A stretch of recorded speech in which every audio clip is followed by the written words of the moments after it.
అసోంలో పర్యటిస్తున్నారు రాహుల్ గాంధీ. ఏఐసీసీ అధ్యక్షుడు మల్లికార్జున ఖర్గే.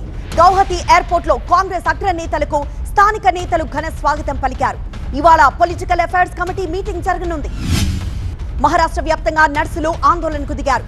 కాంట్రాక్ట్ పద్ధతిలో నర్సుల పోస్టులను భర్తీ చేయాలనే ప్రభుత్వ నిర్ణయంపై మండిపడుతున్నారు. సర్కార్ తన నిర్ణయాన్ని మార్చుకోవాలని డిమాండ్ చేస్తున్నారు. ఉత్తరాఖండ్ లో కన్వర్ యాత్ర ఘనంగా కొనసాగుతోంది. హరిద్వార్ నుంచి గంగా జలాన్ని తీసుకువెళ్తున్నారు భక్తులు. జాతీయ రహదారి పొడవునా పాటలు పాడుతూ యాత్రలో పాల్గొంటున్నారు. బాలీవుడ్ నటుడు నిర్మాత ధీరజ్ కుమార్ కన్నుమూశారు. దీంతో అంధేరిలో ఆయన అంత్యక్రియలకు ఏర్పాట్లు చేస్తున్నారు. చివరి చూపుకు అభిమానులు తరలి వెళ్తున్నారు. పుట్టపర్తి సత్యసాయి సూపర్ స్పెషాలిటీ ఆసుపత్రి స్టాఫ్ క్వార్టర్స్ లో భారీ చోరీలు కలకలం రేపుతున్నాయి. ఇళ్లలో ఎవరూ లేని సమయంలో దొంగలు రెచ్చిపోతున్నారు. 10 ఇళ్లలో నగలు నగదు ఎత్తుకు వెళ్లారు.